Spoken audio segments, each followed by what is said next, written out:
Kisah ini dimulai di dunia magis yang dihuni oleh 9 ras, naga, elf, kurcaci jujur, iblis, elf gelap, centaura, manusia binatang, dan manusia. Dari ras manusia lahirlah seorang petualang muda bernama Light, yang ingin memberikan kehidupan lebih baik bagi keluarganya. Light mengucapkan selamat tinggal pada kampung halamannya dan pergi untuk mencari uang dan kekuasaan. Setelah tiba di kota besar, Light terdesak-desak oleh kerumunan, tetapi terus mencari guild petualang. Ia memasuki guild dan memperkenalkan diri kepada para resepsionis, yang bertanya apakah dia ingin mendaftar sebagai petualang baru. Saat dia mengangguk, sang resepsionis menjelaskan bahwa dia akan mulai dari peringkat F terendah dan bertanya apakah dia memiliki kemampuan khusus. Light menjawab bahwa dia memiliki kemampuan gacha tak terbatas, yang memungkinkannya mengocok kartu acak dan memanggilnya. Setelah dia memanggil garpu rusak di hadapannya, sang resepsionis tercengang. Merasa malu, Light mencoba bersikap seolah-olah peralatan makan bukanlah satu-satunya yang bisa dia panggil, tetapi tarikan berikutnya justru memberikannya segelintir camilan busuk.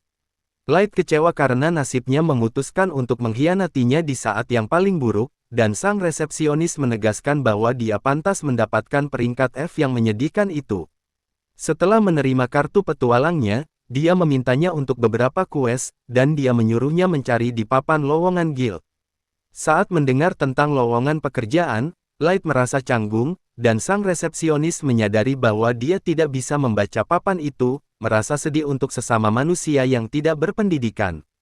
Dia membacakan lowongan pekerjaan untuknya, dan Light merasa bersemangat untuk mendapatkan uang sungguhan. Light dengan senang hati menerima tugas-tugas membosankan itu. Setelah sehari bekerja keras, dia akhirnya mendapatkan cukup uang untuk menyewa kamar. Namun, sekelompok manusia binatang menjatuhkannya dan mulai menggertaknya. Saat pemimpin mereka mengambil uangnya, Light memohon padanya untuk mengasihaninya. Tetapi si manusia serigala yang malang mendorongnya kembali dengan pukulan keras. Si manusia serigala mengejek Light karena memohon receh dan pergi dengan dingin bersama gengnya yang tertawa. Bahkan kerumunan mengabaikan Light yang terbaring di tanah, sampai seorang elf baik membantu dia bangkit. Light terkejut dengan semua petualang yang mengelilinginya, dan dia mundur dengan kaget. Melihat betapa ketakutannya, elf itu memeluk Light untuk menghiburnya, sementara orang-orang yang lewat mengejek. Saat Light terkejut bahwa elf cantik itu menjadi kotor demi dirinya, dia membantunya berdiri. Para petualang memperkenalkan diri sebagai anggota Concorde of Tribes. Seorang manusia binatang bernama Garou menjelaskan bahwa setiap anggota mewakili satu dari 9 ras, dan sang elf memperkenalkan diri sebagai Sasha. Dia memperkenalkan Drago, Diablo, Auro, Nano, Sion dan Santor. Dengan melengkapi 8 dari 9 ras, Light mengetahui bahwa Concorde sedang mencari perwakilan ras manusia untuk menunjukkan persatuan semua orang di dunia mereka. Saat Garou mengulurkan tangannya untuk mengundangnya, Light tertegun bahwa seseorang membutuhkan bantuannya. Kemudian dengan senang hati menerima undangannya. Segera, Light mulai menjelajahi Dungeon gua yang disebut The Abyss dengan grup barunya. Seekor cacing raksasa mencoba menyerangnya, tetapi Garou membelahnya sebelum bisa melukai Light.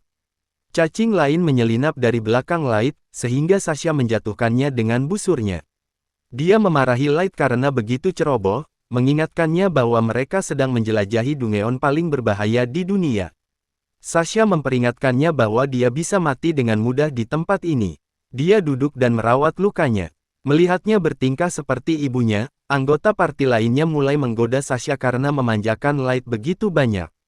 Sambil tersipu seperti tomat, Sasha bersikap seolah-olah dia sama sekali tidak mencintai Light dan mengklaim bahwa dia hanya mencoba melindungi sesama anggota grup. Saat anggota parti mengabaikan alasan lemahnya, Sasha semakin defensif. Namun, Drago turun tangan dan menyemangati Light, mengatakan bahwa dia membuat teh yang luar biasa untuk tim mereka. Dengan motivasinya, grup itu menuju lebih dalam ke dalam Dungeon. Saat grup berhenti di jalan buntu, Drago menghentikan mereka. Light mengira mereka akan beristirahat, jadi dia mulai menyiapkan teh untuk mereka. Namun, Drago memberitahunya bahwa mereka tidak membutuhkan teh karena mereka mengeluarkan Light dari parti mereka. Light mengira itu semacam lelucon, tetapi Drago dengan kasar mengulangi kata-katanya. Saat Light tetap tertegun, Garou juga mengatakan kepadanya bahwa dia keluar, jadi Light bertanya kepadanya mengapa mereka membuangnya. Garou mengatakan kepada Light bahwa grup mereka tidak membutuhkannya, dan Sasha merasa jijik dengan kebodohannya. Bahkan Sion dan Nano mulai mengejek Light karena begitu menyedihkan, sementara para iblis lega bahwa mereka akhirnya dapat menyingkirkannya. Light bertanya mengapa mereka begitu kejam padanya setelah semua kebaikan yang mereka tunjukkan sebelumnya. Garou mengungkapkan bahwa mereka hanya berpura-pura baik untuk membuatnya bergabung dengan parti mereka. Light bertanya-tanya mengapa parti mereka yang kuat membutuhkannya, dan Drago mengatakan itu karena kemampuannya yang khusus. Dia menjelaskan bahwa mereka merekrut Light dengan harapan dia akan menjadi maestro yang terlalu kuat, tetapi kemampuannya terlalu sampah. Light menunjuk bahwa kemampuan gacha tak terbatasnya tidak pernah berguna, dan Garou setuju dengannya. Dia mengejek Light karena menjadi manusia tanpa bakat, jadi partainya tidak membutuhkan beban matinya lagi, mengetahui bahwa dia adalah seorang gagal sendirian. Sion bertanya-tanya mengapa butuh waktu lama bagi teman-temannya untuk membuangnya. Sementara itu, Sasha merasa lega bahwa dia bisa menikahi tuannya, alih-alih berakhir dengan anak manusia yang menyedihkan. Saat Light merasa kewalahan oleh informasi yang mengejutkan, Drago memutuskan untuk menyelesaikan urusannya dengan dia. Setelah dia menyuruh Garou membersihkan Light, dia akhirnya menyadari bahaya yang dihadapinya. Menatap tatapan bermusuhan mereka, Light mengetahui bahwa partainya akan menyelesaikannya untuk menghindarinya menjadi lebih kuat nanti dan mencoba balas dendam. Garou menghunus cakarnya dan menyambar pipi Light, yang melihat darah mengalir dari luka itu. Saat anggota parti menatap dengan dingin, Light berlari sambil berteriak. Garou mengatakan kepadanya bahwa monster abis akan menjadikannya santapan. Namun, Sasha menembakkan panah ke kakinya untuk mencegahnya melarikan diri, membuatnya bergeliat kesakitan.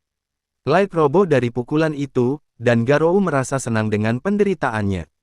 Dia melangkah dan menendang Light keras-keras di perut, menjatuhkannya lagi. Dia mulai memukuli Light habis-habisan, tetapi Sasha menghentikannya. Dia mengingatkannya bahwa mereka perlu membuat hilangnya Light terlihat seperti kecelakaan, jadi Garou mengangkat cakarnya untuk pukulan terakhir. Melihat ajalnya mendekat, Light merayap di tanah, ingin terus hidup. Garou merasa bersemangat menyaksikannya berjuang mati-matian, saat anak lelaki lemah itu mencoba bertahan hidup di hadapan kematian yang pasti. Tiba-tiba, tangan Light menekan jebakan teleportasi, dan Drago menyuruh Garou menyelesaikannya sebelum diaktifkan. Namun, jebakan itu dengan aman memindahkan Light sebelum manusia binatang itu bisa mencapainya. Setelahnya, Light terbangun di tempat lain di dalam Dungeon, masih menderita luka-luka berat. Dia berpikir bahwa monster acak apapun akan memakannya, bahkan jika dia bertahan sedikit lebih lama. Saat dinginnya gua yang keras mengingatkan Light pada keluarganya yang penuh kasih, dia mulai menangis. Light mengingat betapa baiknya Koncorde setelah pertemuan pertama mereka, dan bertanya-tanya mengapa mereka berubah menjadi begitu kejam. Memikirkan ekspresi dingin mereka setelah membawanya ke jalan buntu, Light merasa marah oleh pengkhianatan mereka. Dia merasa bingung dengan para master yang kuat dan atasan Koncorde, bertanya-tanya bagaimana dia terlibat dengan orang-orang gila seperti itu. Kebingungannya berubah menjadi amarah saat dia bersumpah akan balas dendam. Light bangkit, bertekad untuk menebas mereka semua, tetapi merasakan tatapan dingin menatap punggungnya.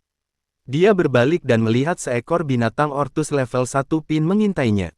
Light bertanya-tanya apa yang dilakukan monster yang rusak seperti itu di sini dan menyadari bahwa jebakan itu memindahkannya ke level terdalam dari jurang. Saat Ortus mendekatinya, Light berpikir untuk melarikan diri.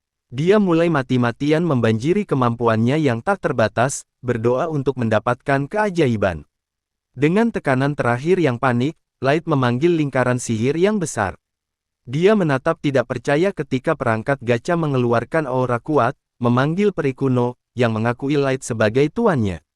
Peri misterius itu memotong-motong monster seperti bawang. Sisa-sisa monster yang hancur berjatuhan, dan peri itu mendarat dengan anggun ke tanah. Di depan mata Light yang terkejut, dia membersihkan kekacauan dengan kibasan tangannya sebelum berbalik. Peri itu berjalan menuju Light dan dengan rendah hati berlutut, sebelum menyembuhkan semua lukanya dengan sihir. Dia meminta maaf kepada Light karena menyembuhkannya tanpa izin, karena dia tidak tega melihatnya terluka. Light memperkenalkan dirinya, merasa tidak percaya bahwa dia baru saja mendapatkan peri paling kuat di dunia. Sang peri jatuh cinta pada namanya dan mulai mengulanginya, sebelum bersumpah akan kesetiaannya yang lengkap padanya. Tidak tahu identitasnya, Light dengan canggung meminta namanya, jadi dia mengungkapkan bahwa dia adalah level 9999 Evers King Made yang disebut Mei. Mei menjelaskan bahwa dia adalah kartu super ultra langka dari gacha Light. Light mengatakan bahwa gacha hanya menghasilkan sampah, mengira tidak mungkin dia menarik bidadari kuat seperti dia. Mei berpikir dia sepenuhnya layak mendapatkannya dan memohon padanya untuk menerimanya. Melihat wajahnya yang menyedihkan, Light akhirnya setuju, dan Mei berterima kasih atas kebaikannya. Dia kemudian meminta Light untuk memeriksa kemampuan gacanya, dan dia terkejut bahwa dia memiliki keterampilan appraisal. Mei memberitahunya bahwa itu hanya salah satu kemampuannya sebelum meminta izinnya lagi. Setelah Light setuju, mata Mei mulai bersinar saat dia memeriksanya, melihat bahwa gacha memberinya lapisan perlindungan rahasia. Mei terkesan dengan kemampuannya yang kuat. Dia menjelaskan bahwa gacha itu tampak tidak berguna karena Light sebelumnya berada di area tanpa mana. Namun, di jurang yang penuh dengan mana, gacha menyerap mana di sekitarnya dan meningkatkan peluangnya untuk mendapatkan kartu langka. Dia menjelaskan semua peringkat kartu gacha tak terbatas dari peringkat tertinggi ekstra dan super ultra langka turun ke normal dan error. Light masih tidak mengerti, jadi Mei memberitahunya bahwa di permukaan, dia tidak pernah bisa mendapatkan tarikan yang bagus karena kelangkaan mana di sekitar mereka. Dia memuji Light karena mengetahui kekuatan gacha dan memasuki jurang untuk meningkatkan peluang tarikan langka. Namun, Mei mencatat bahwa itu sangat berbahaya baginya untuk melakukan petualangan sendirian, dan dia menunjuk bahwa dia salah. Light mengungkapkan bahwa dia memasuki jurang dengan partainya, tetapi mereka mengkhianatinya dan menyiksa tubuhnya, memikirkan pelecehan dan ejekan kejam mereka. Dia mulai menangis sambil menceritakan kisahnya pada Mei. Light mengingat bagaimana grup lamanya mengejeknya karena menjadi manusia yang menyedihkan. Dia mengeluh tentang ejekan kejam mereka, mengatakan dia hanya berusaha mencari nafkah yang jujur untuk keluarganya. Mei menyaksikannya meluapkan perasaannya, benar-benar hancur oleh pengkhianatan brutal partai itu. Akhirnya, Light jatuh berlutut karena kesakitan, mengatakan bahwa dia tidak akan pernah memaafkan binatang kejam yang menyakitinya. Dia meremas panah dari kakinya sambil meneteskan air mata, dan Mei diam-diam memeluknya. Dalam pelukannya yang hangat, Light tenang dan berhenti menangis. Mei mengatakan kepadanya bahwa dia tidak akan pernah bisa memahami kedalaman penderitaannya, tetapi dia akan menggunakan seluruh kekuatannya untuk memberikan balasan yang pantas bagi Koncorde, saat Light menatapnya dengan shock. Mei bersumpah untuk membuat mereka semua berbaris di depannya dalam sekejap, saat dia menghentikannya dan bangkit. Mei berpikir bahwa dia terlalu baik untuk kebaikannya sendiri. Dia memberitahunya untuk tidak begitu mengasihani, tetapi Light memberitahunya bahwa dia berakhir dalam situasi ini karena kelemahannya sendiri. Dia mengatakan kepada Mei bahwa dia tidak ingin menyalahgunakan kekuatannya untuk balas dendam, bersumpah untuk menjadi lebih kuat dan menghukum Koncorde dengan kedua tangannya sendiri. Light berpikir bahwa Mei tidak akan percaya pada fantasinya yang tidak realistis, tetapi dia berjanji untuk mendukung tujuannya tanpa ragu-ragu. Setelah Mei mengatakan kepadanya bahwa dia memiliki keyakinan penuh pada kemampuannya, Light tersenyum penuh sukacita. Dia membalas senyumnya sebelum Light menggunakan gacanya untuk memanggil alat yang terlalu kuat lainnya di Abyss. Mei menyaksikan dengan setia saat Light mulai membangun kerajaannya. Didorong oleh mana tak terbatas Abyss, lingkaran sihir raksasa mengelilingi Light, memanggil alat-alat ultim untuk pencariannya akan kekuasaan. Setelah 3 tahun kerja keras, Light telah membangun kerajaan mewah dengan semua peri barunya. Saat dia berjalan melalui aula kastilnya, semua pelayan menyapanya dengan patuh, berharap mendapatkan perhatian khusus. Kesal dengan tatapan mereka yang menyeramkan, Mei bertanya kepada Light apakah dia harus membungkam para peri yang berisik. Light tidak keberatan, karena dia pikir mereka hanya menunjukkan cinta mereka padanya. Setelah meninggalkan kastil, Light berjalan melintasi kota tempat semua penjaga toko menyapanya dengan kata-kata ramah. Saat para penjaga toko meminta Light untuk mengisi kembali persediaan mereka, Mei membuat catatan mental untuk memecahkan masalah mereka nanti. Kemudian, Light bertanya padanya apa yang dilakukan peri lainnya, jadi Mei menginformasikan bahwa seorang peri bernama Aoyuki sedang menjelajahi abis. Puas, Light berpikir bahwa Aoyuki seharusnya baik-baik saja di abis sebagai penjinak jenius. Kemudian, dia bertanya tentang peri peneliti, bernama Ellie, dan mengetahui bahwa dia sedang mengembangkan mantra sihir untuk meningkatkan kekuatannya. Light merasa bersalah karena dia membuat Ellie bekerja sangat keras untuknya, dan bertanya kepada Mei apa yang dilakukan petarung mereka yang bernama Nizuna. Mei merasa kesal bahwa Nizuna hanya berpatroli di interior kastil, meskipun kemampuan bertarungnya sangat tinggi. Namun, Light berpikir dia sempurna untuk pekerjaan itu, berjalan dengan kepribadiannya yang ceria. Setelahnya, Light kembali ke kastil, di mana pahlawan level 9099 terakhirnya, bernama Jack, menyapanya dengan nama depannya. Hal ini membuat Mei marah, yang mengingatkan Jack untuk menghormati tuan mereka. Light mengatakan padanya bahwa dia tidak keberatan dengan apa yang Jack panggil dan pergi untuk berlatih dengannya di Dungeon. Setelah memperingatkannya bahwa dia tidak akan menahan diri, Light bersiap untuk menyerang Jack, yang siap menghadapinya. Dia melesat dengan kecepatan ultra dan meninju perut Jack, yang mendorongnya beberapa meter ke belakang, mengetahui bahwa hanya tubuhnya yang cukup kuat untuk menahan serangan Light. Jack terkejut dengan kekuatannya. Dia juga menyerang Light, dan keduanya memulai pertempuran sengit. Sementara itu, Nizuna terus berjalan di aula kastil yang aman, bertingkah seolah-olah dia melindungi para Made dari penjahat berbahaya. Saat Nizuna memberitahu para Made, dia sedang melakukan misi yang sangat penting untuk Light. Mereka memujinya seperti anak manja. Saat Nizuna menjadi sombong karena semua pujian mereka, para Made bertanya kepadanya kemana dia akan pergi selanjutnya. Dia mengatakan kepada mereka bahwa dia belum memutuskan, jadi mereka memintanya untuk mempatroli tempat rahasia untuk mereka, bertanya-tanya tempat seperti apa itu. Nizuna setuju untuk membantu mereka. Segera, dia mengetuk pintu kamar tidur Light, tempat Mei keluar. Dia bertanya kepada Nizuna apakah dia butuh sesuatu, jadi Nizuna mengatakan kepadanya bahwa dia sedang mempatroli area tersebut. Mei mengatakan kepadanya bahwa dia tidak membutuhkan keamanannya di kamar tidur, tetapi Nizuna penasaran dengan apa yang dia lakukan. Dia bertanya kepada Mei mengapa dia berada di kamar tidur Light ketika dia sedang bertarung dengan Jack, dan Mei bertingkah seolah-olah dia hanya membersihkan kamar. Namun, Nizuna mengabaikan ocehan Mei dan berjalan langsung ke dalam kamar. Melihat tempat tidur yang berantakan, dia berpikir bahwa Mei berguling-guling di atasnya, dan mencium bau Light seperti orang mesum. Untuk melindungi martabatnya, Mei mengatakan kepada Nizuna bahwa itu hanya teknik pembersihan rahasia, dan sang kesatrian yang mudah percaya itu dengan mudah mempercayai cerita palsunya. Saat Mei merasa lega bahwa Nizuna bukanlah krayon yang paling tajam di kotak, dia mulai meraba-raba baju zirahnya untuk menemukan pesan dari para Made. Setelah menemukan surat itu, dia membacanya, menginformasikan kepada Mei bahwa semua Made lainnya marah padanya karena memonopoli kamar Light. Saat Nizuna membaca bagian akhir pesan itu, dia bertanya-tanya mengapa semua Made mengutuk Mei. Nizuna yang polos berpikir bahwa mereka mengutuknya untuk membantunya mengembangkan kekebalan, dan Mei mengatakan kepadanya bahwa dia akan berurusan dengan para Made sendiri.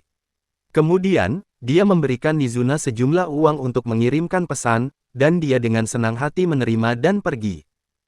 Setelahnya, Nizuna pergi ke pasar dan mengambil segenggam manisan lezat untuk dimakan sambil makan. Dia menemukan Ayuki duduk di balkon, setelah mengetahui bahwa Ayuki selesai dengan eksplorasinya. Nizuna memperingatkannya bahwa dia tidak akan berbagi makanannya. Karena Ayuki terus mengeong sebagai respons, Nizuna merasa bingung. Dia bertanya-tanya apa yang dikatakan gadis kucing itu dan mencoba menebak bahwa dia mendapat masalah di hutan. Saat Nizuna menawarkan untuk membantunya membersihkan rintangan, Ayuki kesal dan mengungkapkan bahwa dia sudah selesai membuat peta seluruh area. Hal ini mengejutkan Nizuna, yang mulai dengan riang memukul gadis itu dan memarahinya karena tidak menjelaskan lebih awal. Kemudian, dia kembali untuk mulai bermalas-malasan lagi, meninggalkan Ayuki yang kelelahan. Nizuna menuju ke ruang tahta istana dan memastikan bahwa tidak ada yang mengawasi. Dia memanjat ke atas tahta Light yang kosong, merasa sedih bahwa dia tidak ada di sekitar untuk melihatnya. Namun, gerakan cerobohnya mematahkan sebagian tahta, dan Mizuna diam-diam mengembalikannya sebelum teleportasi keluar dari ruangan. Kembali di Dungeon, Light dan Jack saling memukul untuk terakhir kalinya. Jack mengatakan kepadanya mereka harus menghentikannya dan beristirahat, dan Light setuju sekali mereka berada di pemandian air panas. Jack memuji Light karena menguasai kekuatannya. Light menganggap ajaran Jack, tetapi Jack yakin bahwa sedikit yang bisa menandinginya di istana, memperingatkan Light untuk tidak terlalu percaya diri. Mungkin masih ada seseorang di permukaan yang cukup kuat untuk menantangnya. Light mengangguk setuju, berjanji bahwa dia tidak akan pernah meremehkan lawannya sambil membalas dendam. Sementara itu, di kantor Mei, semua pelayan peri berdiri gugup sambil menunggu perintahnya. Mei bertanya apakah mereka tahu mengapa mereka dalam masalah, dan para pelayan mencoba bersikap tidak bersalah. Saat Mei membacakan isi surat mereka dengan keras, mereka menjadi takut padanya dan mundur ke dinding. Dia bertanya kepada para pelayan apa maksud mereka dengan surat mereka, dan mereka mengatakan bahwa mereka hanya mencoba mengurangi bebannya. Namun, Mei menunjuk bahwa mereka mengutuknya 3 kali di akhir, yang membuat mereka terdiam. Dia juga memarahi para pelayan karena menggunakan Mizuna sebagai kambing hitam mereka, dan mereka semua mulai berbisik di antara mereka sendiri. Kemudian, Mei kembali ke kursinya dan mengumumkan bahwa dia menolak banding mereka, sebelum memerintahkan mereka untuk membersihkan lorong panjang yang menuju ke ruang tahta. Para pelayan menerima hukuman mereka, tetapi ketika Mei mengatakan kepada mereka bahwa mereka harus melakukan semuanya dengan tangan kosong, mereka benar-benar terkejut.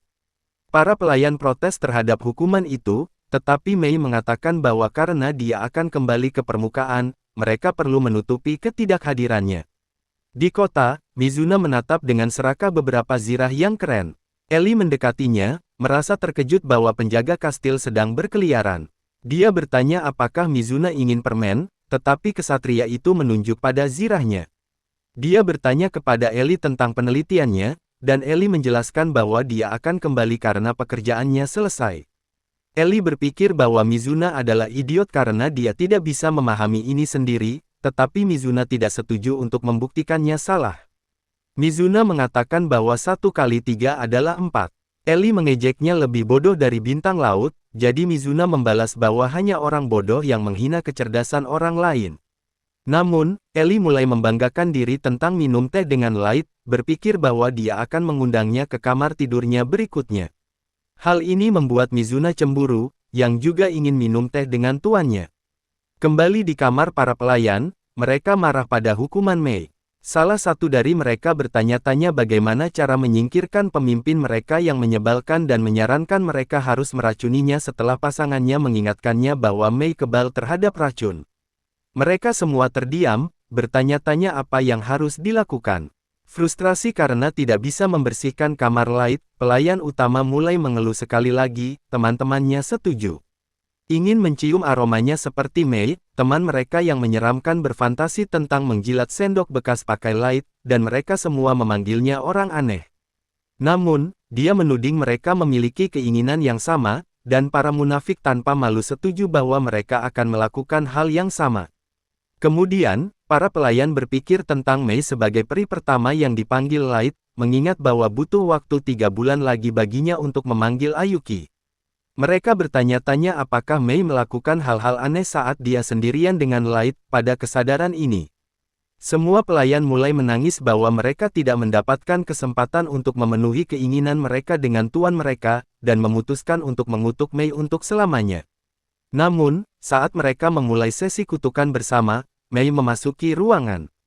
Membungkam mereka semua, para pelayan bertanya kepadanya mengapa dia tidak berada di luar melakukan misinya, dan Mei menjelaskan bahwa dia sedang dalam perjalanan keluar ketika dia mendengar mereka berdoa untuknya.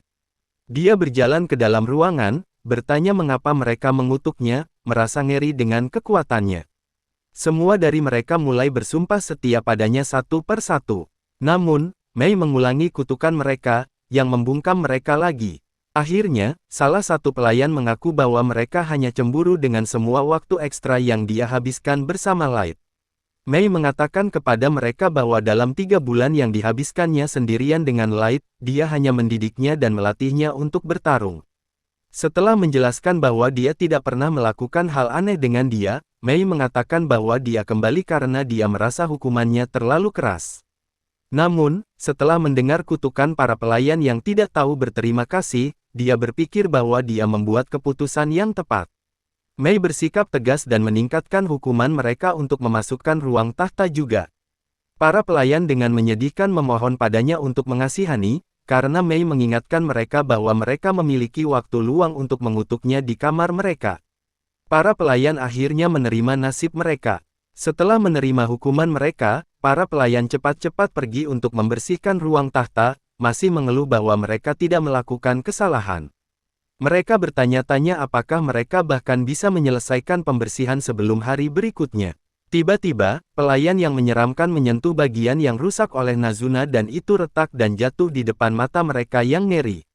Sementara itu, Nazuka berbaring di tempat tidurnya untuk tidur nyenyak, tidak menyadari bahwa dia baru saja mengutuk semua pelayan ke api penyucian, merasa sedih karena dia tidak berhasil melihat Light.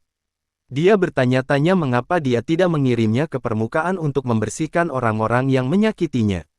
Setelah meluapkan emosinya, Nazuna menutup matanya untuk tidur. Keesokan harinya, saat Light berjalan keluar untuk memasuki Dungeon, dia mendengar Ellie berdebat dengan Nazuna. Ketika dia membuka pintu masuk, Nazuna bergegas menyambutnya, mengira keinginannya dari waktu tidur dikabulkan. Ellie berpikir tidak mungkin Light peduli padanya. Sementara Ayuki mendekatinya seperti kucing, saat dia mulai menggaruk-garuk dagunya, gadis-gadis lain merasa cemburu bahwa dia mendapatkan begitu banyak perhatian khusus. Ellie mengundang Light ke kamar tidurnya, tetapi dia mengabaikannya dan mengatakan kepada gadis-gadis itu bahwa dia ada urusan di Dungeon.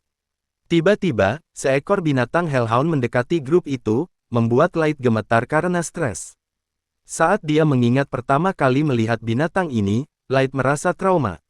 Sementara semua pelayan menjadi serius, Nazuna memperingatkan binatang itu bahwa dia akan mengubahnya menjadi segenggam sosis karena menyakiti tuannya. Sementara Ellie berpikir mereka perlu membuat spesiesnya punah, bahkan Ayuki setuju untuk menghilangkan setiap Hellhound dari dunia, dan binatang itu mulai merengek seperti anjing di bawah tekanan mereka. Light menyuruh gadis-gadis itu mundur karena dia baik-baik saja dan mendekati Hellhound, mengetahui bahwa gadis-gadis itu benar-benar akan menghapus garis keturunannya.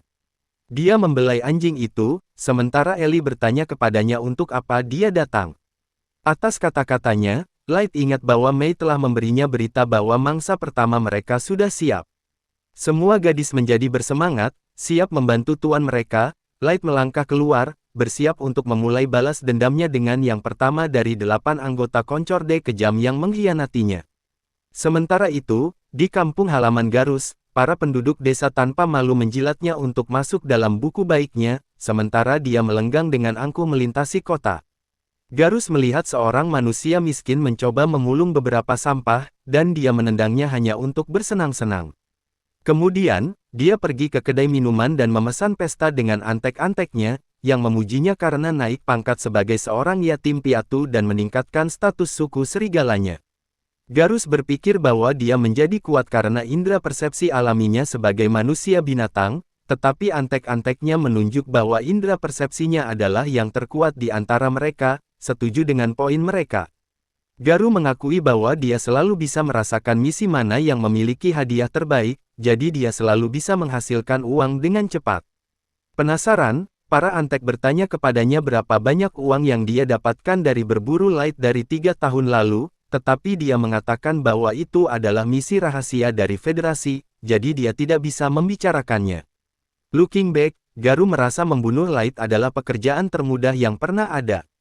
Dia berpikir bahwa meskipun Light teleportasi pergi, tidak mungkin dia selamat dari jurang berbahaya setelahnya. Namun, saat dia ingat bahwa semua negara di dunia mereka sedang mencari seorang maestro, dia bertanya-tanya mengapa mereka begitu penting.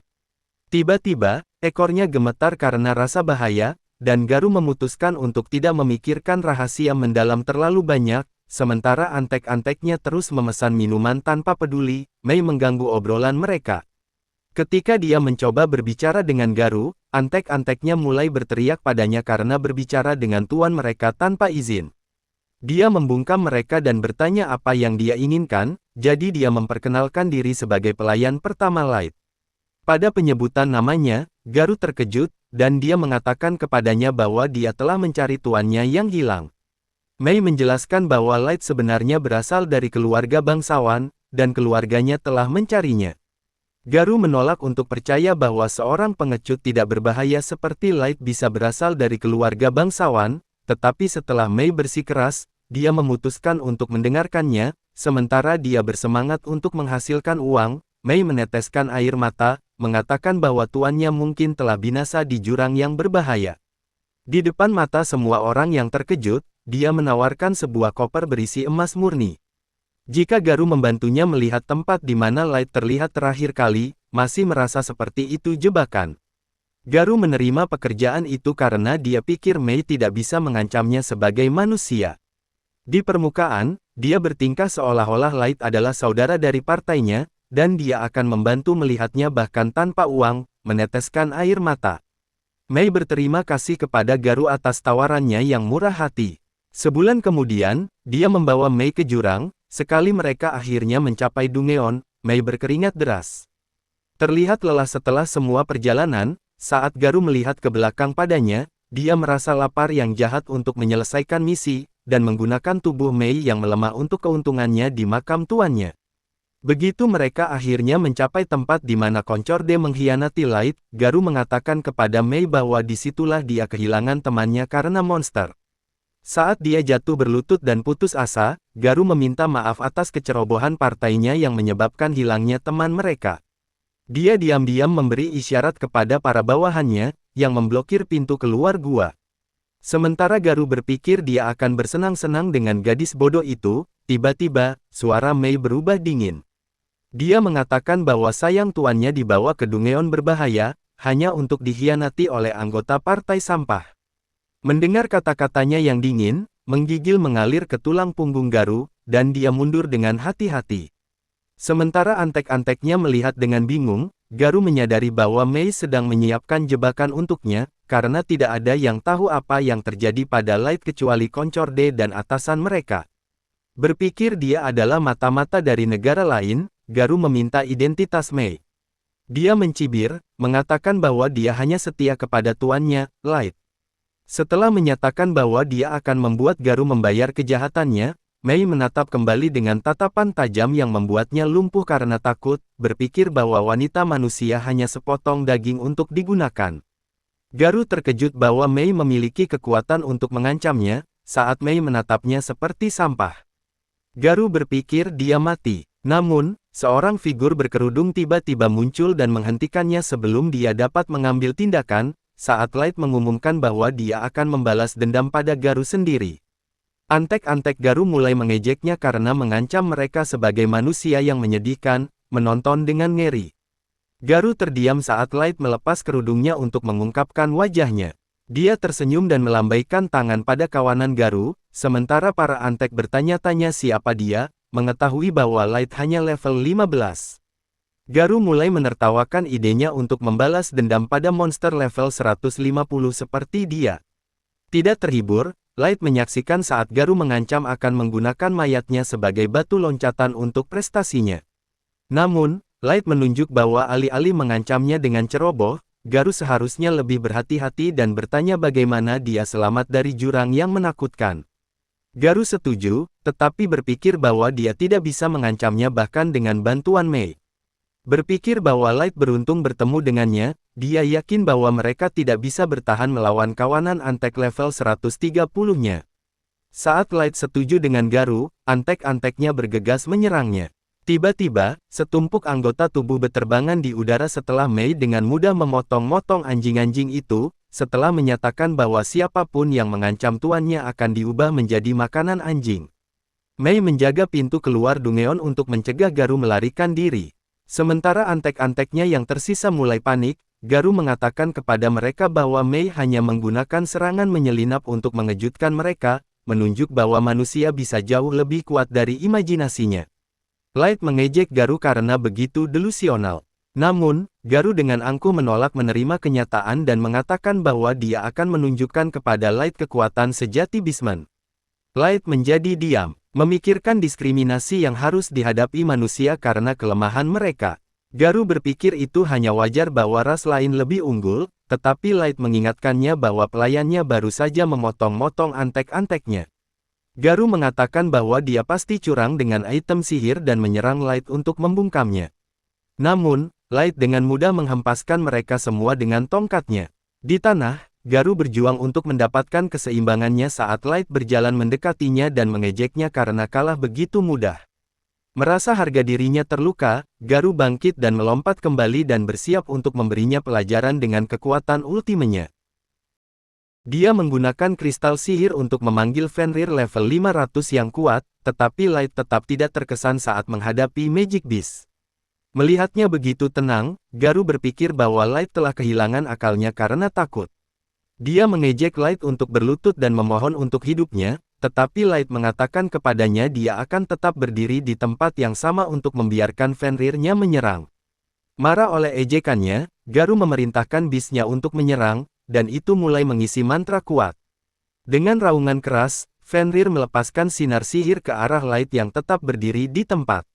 Saat asap menghilang, Garu yakin bahwa monster itu menguapkan Light. Namun, rahangnya terjatuh setelah Light muncul benar-benar tidak terluka dari ledakan itu.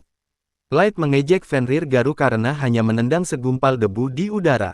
Sementara Bisman itu menatap dengan ngeri, saat Garu menyadari betapa dalam masalahnya, Light mengatakan kepadanya bahwa dia akan menunjukkan kepadanya Fenrir sungguhan kali ini. Dia mengeluarkan kartu ultra langka yang memanggil Kaisar Fenrir level 9000, yang sepenuhnya membuat anjingnya yang menyedihkan terlihat kerdil. Atas perintah Light, Fenrirnya meniupkan udara lembut, yang terbang menuju Fenrir Garu dan membekukan seluruh tubuhnya. Es hancur di depan Bisman, melenyapkan Fenrir palsu dan segala sisa harga diri Garu yang tersisa. Merintih seperti anak anjing, Garu bertanya kepada Light apakah Fenrir yang kuat itu adalah kartu trufnya, tetapi Light mengatakan kepadanya bahwa dia bisa dengan mudah mengalahkan Fenrir sendiri. Dia akhirnya mengungkapkan level sebenarnya yang 9999, membuat Garu gemetar ketakutan. Saat antek-anteknya berbisik bahwa manusia hanya bisa mencapai level 100, Garu berpikir bahwa Light adalah penipu dari ras lain, yang bertingkah sebagai manusia, menunjuk bahwa Light masih memiliki tubuh seorang anak. Dia mengatakan bahwa manusia manapun akan tumbuh dalam 3 tahun.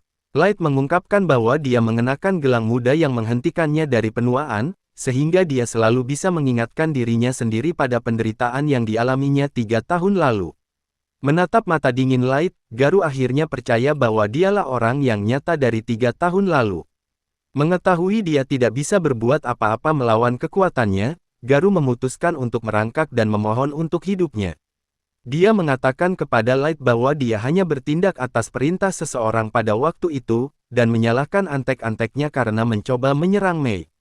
Antek-anteknya yang marah berteriak padanya karena mengorbankan mereka, tetapi Garu mengabaikan mereka dan meminta Light untuk mengasihani. Light bertanya kepadanya siapa para maestros itu, dan Garu mengatakan bahwa federasi memerintahkannya dan yang lainnya untuk mencari mereka. Saat Light bertanya mengapa mereka mencari maestros, Garu menjelaskan bahwa dia tidak diberitahu alasannya. Kemudian, Light menuntut untuk tahu mengapa mereka mencoba menyingkirkannya setelah memastikan dia bukan seorang maestro, dan Garu kembali terdiam. Dia bersumpah bahwa dia benar-benar tidak tahu apa-apa, tetapi antek-anteknya mengklaim bahwa mereka memiliki beberapa informasi untuk menyelamatkan hidup mereka. Namun, Mei memotong-motong mereka semua karena berbohong. Kemudian Light mengalihkan perhatiannya ke Garu, mengatakan dia punya satu pertanyaan lagi. Dia bertanya kepada Garu apakah dia bisa memenangkan perang melawan semua ras dengan kekuatannya, tetapi sebelum Garu bisa menjawab, Light mengingatkannya bahwa Mei bisa melihat melalui kebohongan dengan keterampilan mata kebenarannya, ketakutan. Garu mengakui bahwa bahkan dengan statistiknya yang luar biasa, dia tidak bisa mengalahkan 9 ras sendirian, karena mereka telah menghabiskan ratusan tahun menimbun senjata, zirah, dan item magis. Atas jawabannya, Light mengangguk, setuju bahwa satu orang tidak bisa mengalahkan seluruh dunia, bahkan jika mereka mencapai level 9999. Ini membuat Garu bingung, dan Light mengatakan kepadanya bahwa dia memiliki beberapa pertanyaan lagi untuknya begitu mereka tiba di basenya. Dia menggunakan kartu teleportasi yang mengelilingi mereka semua dan membawa mereka pergi, meninggalkan lantai Dungeon sebagai kekacauan berdarah. Setelah membuka matanya, Garu melihat sekeliling untuk menemukan dirinya dikelilingi oleh sosok-sosok kuat di mana-mana. Semua binatang buas, pelayan, dan prajurit yang kuat memberikan penghormatan kepada Light saat dia berjalan maju ke tahtanya. Setelah Light naik tangga dan duduk di tahtanya, Light menyuruh pelayannya untuk berdiri tegak dan menunjukkan stat mereka. Semua pelayan melepaskan aura mereka, dengan semua orang di atas ribuan level, masing-masing di luar pemahaman Garu. Bahkan penjaga terendah berada di level 1500, sementara pelayan utama Light semuanya maksimal di 9999. Dia mengatakan kepada Garu bahwa ini semua adalah prajuritnya yang telah dia persiapkan dalam 3 tahun terakhir, bertanya apakah kekuatan itu cukup untuk mengalahkan semua kerajaan di permukaan. Saat Garu berjuang untuk menjaga kewarasannya, Light mengulangi pertanyaannya. Tapi dia mendapatkan jawabannya dari kengerian mutlak pada wajah manusia binatang itu. Dia tersenyum dan mengatakan kepada Garu bahwa keputusasaan yang luar biasa ini adalah hukumannya untuk apa yang dia lakukan, sementara Garu berpikir bahwa dia bisa memusnahkan dunia dalam sekejap. Dengan air mata di matanya, dia berpikir bahwa Light adalah orang terkuat di dunia, dan bahkan berpikir bahwa dia seperti dewa, saat Light memperhatikan ekspresinya. Garu bertanya kepadanya apakah dia mencoba menjadi dewa, menggenggam tongkatnya. Light mengatakan bahwa dia pikir itu ide yang bagus.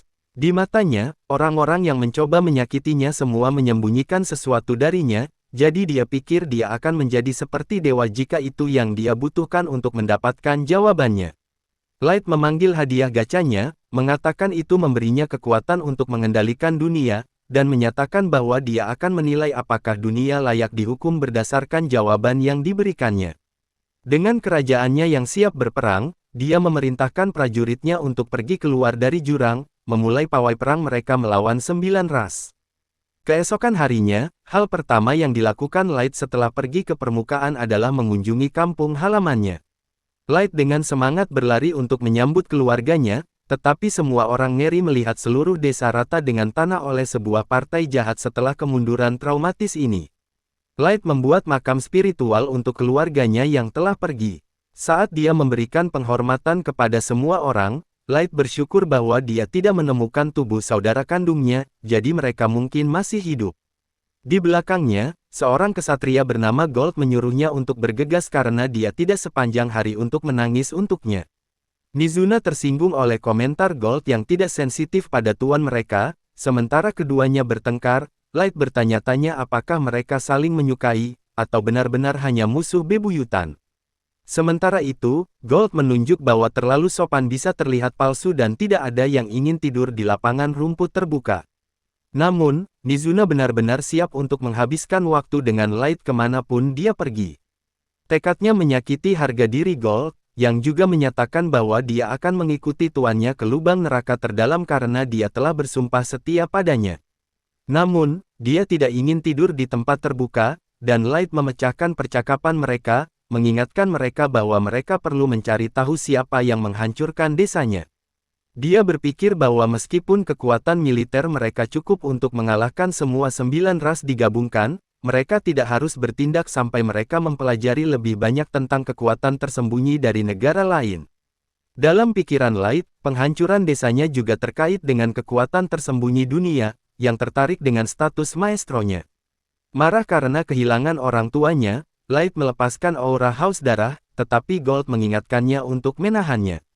Dia setuju dan mengenakan aksesori topeng badut untuk menyembunyikan identitasnya, berjanji pada orang tuanya bahwa dia akan membalas mereka.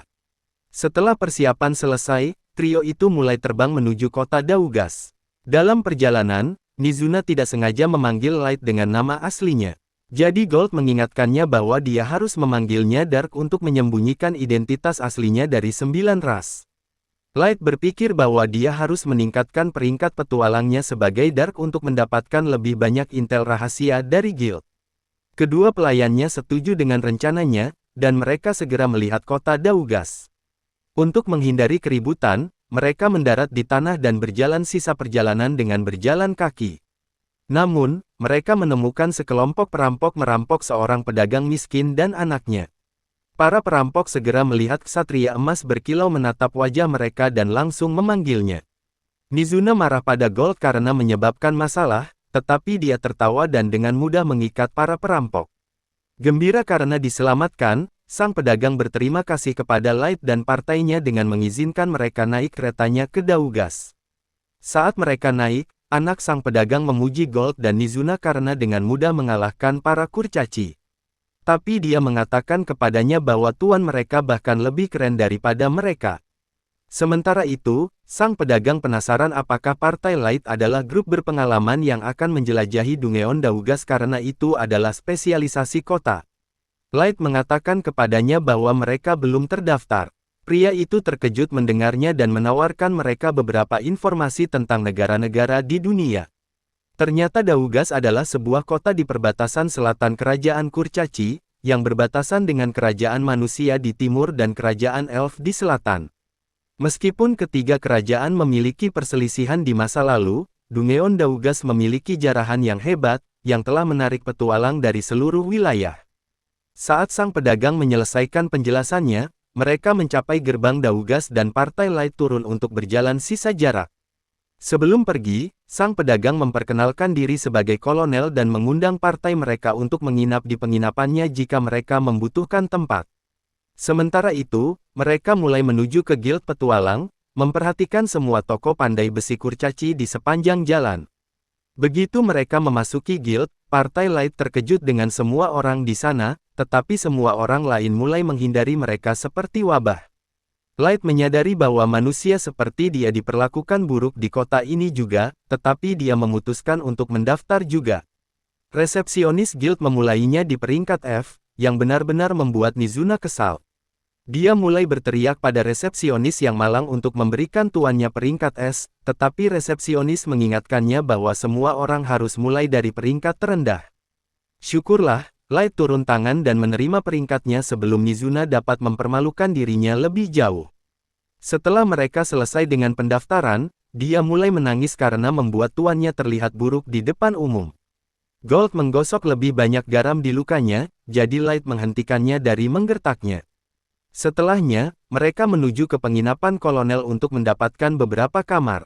Anaknya dengan senang hati memimpin grup kepada ayahnya, yang bertanya apakah dia bisa melakukan mereka bantuan. Light bertanya kepada kolonel apakah dia bisa menyewa seluruh lantai atas penginapannya untuk privasi lengkap, bahkan dari staf sebagai pembayaran. Dia menawarkan kolonel sekantong emas besar, tetapi dia menolak untuk mengambil uang dari seseorang yang menyelamatkan hidupnya. Namun, Light bersikeras, jadi kolonel menerima pembayarannya yang murah hati dan setuju untuk mengatur lantai atas untuknya. Begitu Light berada di kamar atas, dia melemparkan banyak mantra sihir untuk mengisolasi ruangnya dari dunia luar untuk privasi lengkap. Saat dia meregangkan diri dengan bebas di kursinya, Mizuna bertanya kepadanya apakah benar-benar aman bagi Light untuk menjelajahi permukaan sambil mengekspos dirinya. Dia berpikir bahwa dia harus tinggal di benteng aman jurang dan membiarkan mereka menangani pekerjaan di permukaan, tetapi Light menghentikannya. Dia bertanya kepada Mizuna apakah dia akan menghentikannya dari membalas dendam secara pribadi dan bangkit dengan marah, merasakan kemarahannya.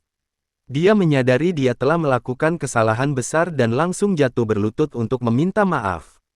Sementara Light dengan dingin menatap Mizuna, Gold memecahkan ketegangan di ruangan itu dengan tawanya yang menawan. Itu memecahkan amarah Light juga, dan dia turun untuk menghibur Mizuna. Namun, dia masih berpikir bahwa dia telah melampaui batas sebagai pelayannya, jadi dia memutuskan untuk mengambil kembali sumpah kesetiaannya sebagai permintaan maaf. Mizuna turun untuk mencium kaki tuannya, dan Light diam-diam mengizinkannya, merasa malu dengan ritual yang tidak perlu, menyaksikannya menikmatinya. Gold bertanya-tanya apakah Mizuna diam-diam menikmati menjilat kakinya, yang merusak suasana bahkan lebih. Keesokan harinya, grup itu mulai menuju ke Dungeon Daugas, karena semua orang di sekitarnya memperhatikan topeng anehnya. Light menyadari bahwa penyamarannya tidak sempurna. Sayangnya, mereka terlambat untuk masuk pertama, jadi mereka harus menunggu dalam antrian seperti sekelompok petani. Gold memperhatikan bahwa tidak banyak elf dalam antrian, jadi Light menunjuk bahwa kerajaan elf telah berperang dengan kurcaci atas Dungeon ini, jadi ketegangan tinggi. Mizuna memuji keterampilan detektif brilian Light-nya, tetapi dia bertanya padanya apakah pantas menekan dadanya ke punggungnya. Saat dia mengatakan bahwa itu mutlak diperlukan untuk melindungi punggungnya, sekelompok petualang mencurigai memotong antrian di depan mereka. Mengamati tiga sosok berkerudung, Light menyimpulkan bahwa dua dari mereka adalah beberapa orang bodoh, tetapi pemimpin besar mereka adalah ancaman serius. Bahkan beberapa petualang lain mempertimbangkan untuk memanggil mereka karena memotong antrian. Light maju ke depan dan dengan sopan meminta mereka untuk kembali antri. Pemimpin elf tersinggung dan bertanya kepada Light apakah dia tahu dengan siapa dia berbicara.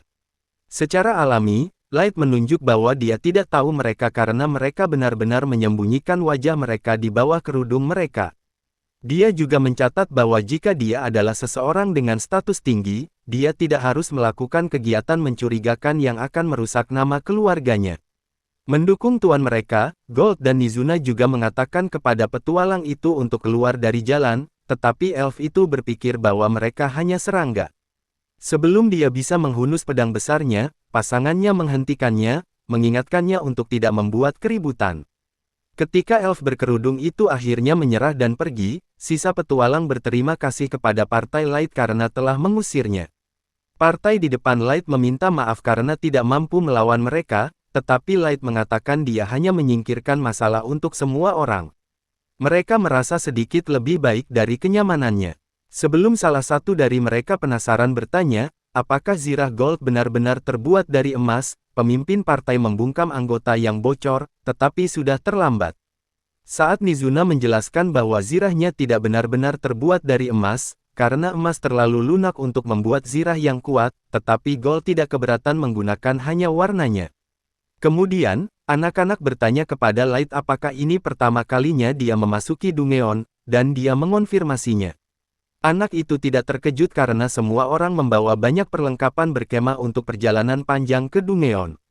Karena Partai Light adalah satu-satunya yang terlihat kurang persiapan, dia menyimpulkan bahwa mereka baru di sini.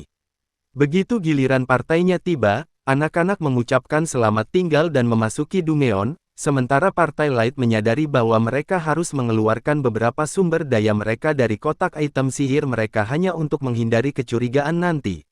Segera, giliran Light, dan mereka masuk ke dalam Dungeon besar. Mizuna terkesan dengan ukuran Dungeon yang besar, bertanya-tanya bagaimana mereka semua bisa berubah begitu berbeda sementara mengikuti konsep yang sama. Light mencatat bahwa mereka perlu mengakses inti Dungeon untuk menemukan rahasianya, tetapi bahkan Ellie si peneliti tidak bisa melakukannya. Gold berpikir bahwa tidak mungkin mereka bisa melakukan apapun dengan Mizuna yang ikut, jadi Light mengingatkannya bahwa dia juga tidak berguna untuk tugas itu. Saat mereka menuju lebih dalam ke Dungeon, konsentrasi mana tumbuh lebih kuat, dan area penjara yang gelap dan dingin bergeser menjadi dunia yang penuh kehidupan dan semarak. Gold menghargai satwa liar eksotis, sementara Mizuna memperhatikan bahwa tidak ada orang yang mengintai lokasi mereka. Untuk memulai eksplorasi mereka, Light dengan cepat melemparkan beberapa mantra penyembunyian dan peningkatan pada partainya. Dengan bantuan peningkatanannya, mereka mulai terbang di sekitar hutan lebat. Sementara itu, di tanah, elf sombong dari sebelumnya menghadapi beberapa orc kuat yang mengelilinginya. Memikirkan penghinaan dari Partai Light, elf dari sebelumnya, bernama Kaido, merobek binatang-binatang itu satu persatu. Dia berteriak bahwa dia layak mendapatkan perlakuan yang lebih baik. Dia adalah ksatria putih termuda di kerajaan elf, dan keturunan pahlawan legendaris. Pelayannya, bernama Yanak, menghentikannya dari amukannya yang tidak berarti, mengingatkannya bahwa target mereka adalah lantai ketiga, bukan yang pertama. Namun, Kaido mengarahkan pedangnya pada kepala pelayannya sendiri, berpikir tidak mungkin dia bisa melupakan penghinaan dari sebelumnya. Kaido mengatakan bahwa satu-satunya alasan dia tidak mendapatkan lebih banyak rasa hormat adalah karena levelnya terbatas pada 1500, tetapi Yanak menunjuk bahwa dia telah melampaui batas level normal untuk elf. Dia menolak menerima ini, mengatakan bahwa keturunan master seperti dia seharusnya memiliki potensi tanpa batas. Melihat tuan mudanya begitu frustrasi, Yanak bertingkah seolah-olah dia merasa sangat simpati padanya, mengatakan bahwa dia juga diusir dari negaranya karena eksperimennya untuk melampaui batas mereka, saat Kaido menuntut agar dia membuatnya naik level. Yanak menyeringai keripili saat dia menerima permintaannya. Kaido berbalik, berpikir dia akan menyingkirkan elf gelap yang licik ini setelah dia menggunakannya untuk naik level. Sementara itu, Partai Light menyelesaikan pembantaian sekelompok troll di lantai 3. Mereka memutuskan untuk mengambil permata sihir dari monster, sebagai bukti menjelajahi lantai ketiga sebelum kembali, memperhatikan bahwa tuannya menjadi kotor dari pertarungan. Mizuna menawarkan untuk membantunya membersihkan. Begitu mereka terbang kembali ke lantai 1, Light berpikir mereka harus mulai berjalan karena zira emas gold yang terang menarik terlalu banyak perhatian. Namun, mereka memperhatikan partai lemah dari sebelumnya bertarung dengan beberapa goblin. Gold mencatat bahwa partai itu cukup kuat untuk mengalahkan mangsa lemah, tetapi Light menyadari bahwa mereka melewatkan musuh tersembunyi. Saat partai muda berbalik, mereka menemukan Light menyematkan ular semak dengan tongkatnya. Dia mengingatkan mereka untuk berhati-hati karena ular itu bisa melumpuhkan salah satu dari mereka dan meninggalkan mereka tak berdaya melawan monster yang lebih kuat. Merasa bersyukur atas bantuan Light, anak-anak berterima kasih padanya, tetapi tiba-tiba dia menjadi serius setelah memperhatikan musuh lain. Dari kejauhan, sekelompok serigala semak berbahaya melompat keluar dari hutan, mengejutkan anak-anak. Saat mereka mulai panik, Light mengatakan kepada mereka bahwa serigala tidak bermaksud membahayakan di depan mata mereka, serigala hanya menghindari mereka dan lari, ngeri. Anak-anak akhirnya menyadari bahwa musuh sebenarnya yang disebut Light bukanlah serigala, tetapi seekor behemoth belalang 4 sabit. Terkejut, anak-anak bertanya-tanya bagaimana belalang itu muncul, karena spesiesnya punah lebih dari 10 tahun yang lalu, saat anak-anak bersiap untuk lari dari monster. Light bertanya kepada mereka apakah dia bisa berburu untuk dirinya sendiri. Mizuna mencatat bahwa belalang itu level 500, dan anak-anak meminta grup mereka untuk pergi, berpikir itu terlalu kuat bagi mereka. Segera, belalang itu menyerang mereka, dan Gold memimpin untuk menghalangi serangannya. Setelah bertukar pukulan dengan belalang, Gold menyadari itu bukan musuh yang bisa diremehkan. Kemudian, Light menggunakan mantra panah api terhadapnya, tetapi itu memantulkan panah dengan sisinya yang keras. Menonton pertempuran, pemimpin anak-anak meminta magisiannya, Mia, untuk membantu. Tapi dia mulai memuji Light karena dia melemparkan mantra tanpa mantra apapun. Dia menyuruhnya untuk fokus membantu mereka, tetapi Gold meyakinkan mereka bahwa dia akan baik-baik saja, bersiap untuk bertarung. Dia menyuruh anak-anak untuk memperhatikan saat dia menggabungkan serangan dan pertahanan untuk mengalahkan belalang. Seolah-olah mendengar kata-kata Gold, belalang menyerangnya lagi untuk memulai pertarungan. Gold dengan mudah menghalangi serangannya dengan perisainya, menghancurkan sisinya dari pantulan, mengambil keuntungan dari kagetnya. Dia bergegas untuk memotong salah satu kaki belalang. Selanjutnya, Light memutuskan gilirannya untuk pamer, dan dia melepaskan tembakan panah api yang menembak ke arah belalang. Saat mencoba membelokkan serangan, panah melengkung dan menghindari sisinya, menembus punggung monster. Mia menonton dengan kagum saat Light mengendalikan lebih dari 30 panah homing, mengumpulkannya untuk menghancurkan belalang, merasa kewalahan. Monster itu lari untuk melindungi dirinya sendiri. Namun, Light menghentikan serangga malang dengan dinding api, jadi itu melompat di atas api untuk terbang. Akhirnya, Mizuna melompat setelah belalang, dengan mudah mencapai ketinggian yang lebih tinggi. Memegang belatinya, dia membelahnya dengan satu pukulan, menghancurkannya menjadi potongan-potongan. Sementara Mizuna merasa sombong tentang prestasinya, Gold mengejeknya karena bertingkah seperti anak kecil. Saat dia marah, dia mengingatkannya bahwa dia memotong semua bahan monster berharga.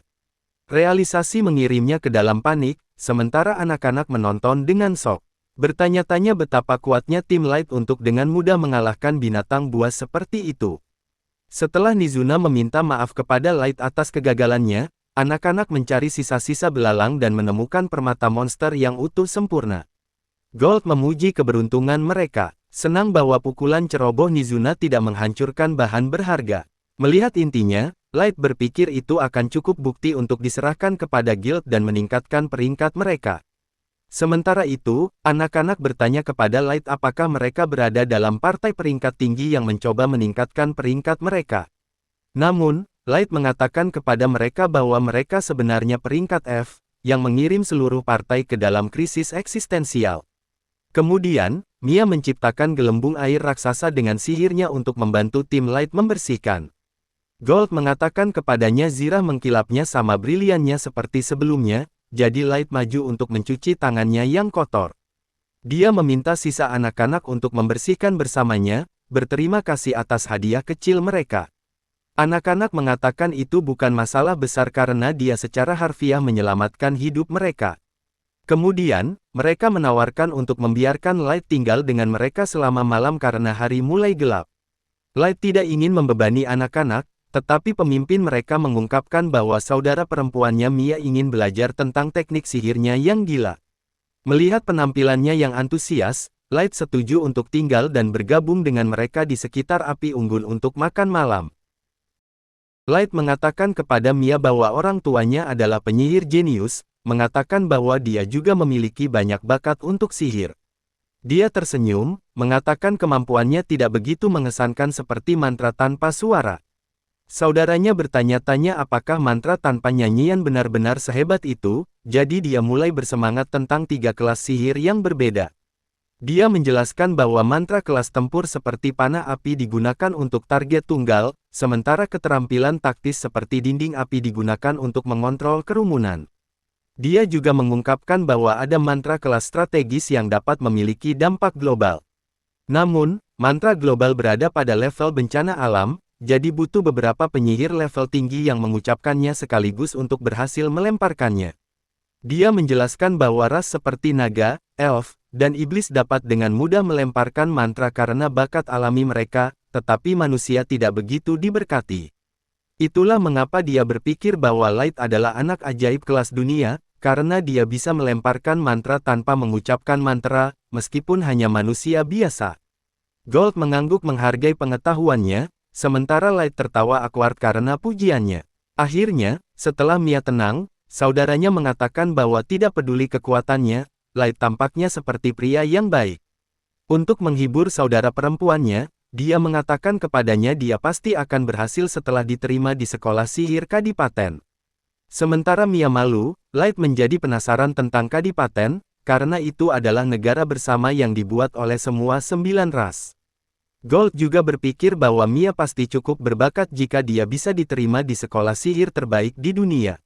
Saudaranya menjelaskan bahwa meskipun dia diterima, dia tidak pernah bisa belajar di sekolah karena orang tua mereka, yang membayar uang sekolahnya, meninggal dalam epidemi. Dengan demikian, keduanya dibiarkan mengurus diri sendiri dan membuat partai petualangan dengan Gimra dan Wordy untuk menghasilkan uang. Namun, dia merasa berharap bahwa dengan cukup uang, dia akhirnya bisa mengirim Mia untuk belajar di Akademi Kadipaten dan memenuhi mimpinya. Merasa seperti beban, Mia mengatakan kepada partainya untuk bersantai saja alih-alih fokus padanya. Menonton saudara dan saudari saling menjaga, Light mengingat adik perempuannya sendiri. Dia menyuruh anak-anak untuk terus berjalan, karena dia percaya bahwa mereka akan sukses besar dengan bakat mereka. Light juga memuji bakat Mia, tetapi dia berpikir bahwa dia hanya bersikap baik padanya. Namun, dia meyakinkannya bahwa dia serius, dan kata-katanya memberinya sedikit kepercayaan diri. Segera setelah itu, pemimpin partai bertanya kepada Light mengapa dia memilih menjadi petualang, dan Light mulai menceritakan apa yang terjadi pada keluarganya. Nizuna mengatakan kepada mereka bahwa api yang membunuh keluarga Light meninggalkannya dengan bekas luka bakar, jadi mereka bepergian dengannya untuk mendapatkan perawatan. Gold menjelaskan bahwa dia dan Nizuna menerima bantuan dari keluarga Light, itulah sebabnya mereka membantunya untuk melunasi hutang mereka. Saat latar belakang tragis Light selesai, suasana ceria grup tiba-tiba padam. Untuk mengubah topik, Gimra penasaran bertanya apakah Nizuna dan Gold menikah. Nizuna langsung menolak ide ini, mengatakan tidak mungkin dia akan pernah menyukai seorang narsisis seperti Gold. Gold setuju, mengatakan bahwa dia juga tidak menyukainya karena dia memiliki tubuh dan sikap seperti anak kecil. Berpikir dia mendapat kesempatan, Gimra melamar Nizuna, tetapi dia mengatakan kepadanya hatinya milik Light. Gold menyela, mengatakan bahwa itu akan menjadi pemborosan terbesar di dunia jika dia mengotori tuan mereka, dan mereka terus bertengkar sepanjang malam. Di tempat lain, Kaido menebas monster, dan Yanak memujinya. Namun, Kaido marah padanya, mengatakan pedang legendarisnya Grandius dibuat untuk membunuh pahlawan, bukan memotong rumput, untuk menenangkannya. Elf gelap itu mengingatkannya bahwa dia membutuhkan sampel dari monster ini untuk penelitiannya tentang melampaui batas level. Dengan sampel monster lengkap, Yanak berpikir sudah waktunya mereka mulai mengumpulkan sampel dari ras manusia berikutnya. Beberapa minggu kemudian, Light kembali ke Guild Petualang dengan segelintir sumber daya yang dia dapatkan dari Dungeon. Resepsionis memuja Light untuk bahan-bahan berharga, dan Nizuna mengatakan kepadanya bahwa tuannya pasti layak mendapatkan peringkat S+ untuk prestasinya. Light mengabaikan pelayannya yang terlalu bersemangat dan meminta resepsionis untuk menyiapkan pembayaran untuk bahan-bahan, jadi dia menyuruhnya untuk minum teh sambil menunggu. Saat mereka kembali dari guild, pelayan Light memperhatikan betapa sikap guild telah berubah. Saat mereka berjalan melintasi kota, semua orang di jalan berbisik tentang mereka, mengetahui bahwa mereka mengalahkan belalang yang menakutkan. Saat Light merasa senang dengan ketenaran yang dia peroleh, sekelompok petualang berkumpul di dekat Dungeon bertanya apakah dia dari Black Motley. Nama ini membingungkan Light, jadi para petualang menjelaskan bahwa penduduk kota telah memberikan nama ini kepada partainya. Nizuna langsung maju ke depan mereka, berpikir mereka memiliki motif tersembunyi. Namun, para petualang meyakinkannya mereka tidak bermaksud buruk dan memperkenalkan diri sebagai Suvalen dan Gilbert. Suvalen ingin tahu bagaimana Light bisa begitu dalam di Dungeon dan mengalahkan belalang, tetapi Gilbert meragukan bahwa berita itu sebenarnya benar. Hal ini membuat Nizuna marah, yang mengarahkan belatinya ke tenggorokannya dan bertanya apakah dia memanggil tuannya pembohong. Untuk menenangkannya, Suvalen menjelaskan bahwa mereka hanya mencoba mendukung mereka. Ini membingungkan Light, jadi dia menjelaskan bahwa ras manusia telah mendapatkan harapan setelah melihat partai kuat dari pihak mereka. Saat dia menjelaskan ini, partai Suvalen memanggilnya untuk bergabung, jadi dia pergi untuk menunggu dalam antrian dengan mereka. Di dekatnya, para petualang dari ras lain marah, berpikir bahwa manusia delusi untuk memiliki harapan, karena Nizuna memperhatikan pendapat rendah mereka.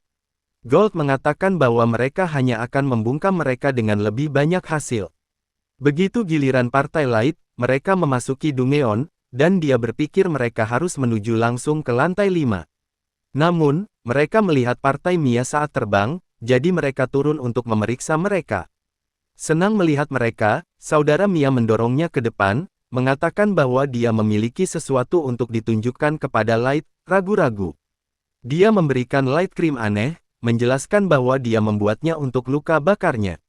Dia berpikir bahwa meskipun itu tidak akan menyembuhkan bekas luka bakar, itu bisa membantunya dengan rasa sakit. Light memikirkannya, jadi Mia berpikir dia tidak menginginkan hadiahnya. Namun, dia menerimanya dengan senyum dan memutuskan untuk membalas budinya. Light memanggil kartu dari gacanya, yang berubah menjadi gelang cantik. Dia menawarkannya padanya, tetapi dia ragu untuk menerimanya.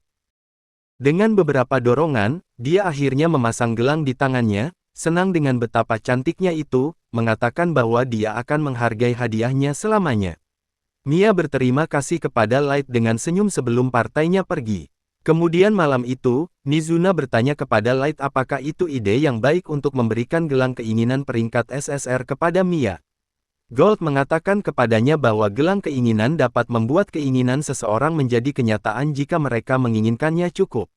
Dia berpikir Light melakukan hal yang benar dengan mengembalikan budi gadis muda itu, dan Nizuna menyadari bahwa tidak semuanya tentang nilai materi. Begitu partai Light mencapai lantai 5 yang tertutup salju, mereka memperhatikan bahwa tidak banyak orang di sana. Gold berpikir bahwa lantai yang tenang bagus untuk menyembunyikan kehadiran mereka, tetapi Nizuna mengingatkannya bahwa zirah emasnya yang menyilaukan tidak membantu sama sekali. Berbalik, Light mengingatkan mereka bahwa mereka perlu berburu Yeti. Setelah meninggalkan mereka untuk tugas mereka, dia teleportasi kembali ke rumah.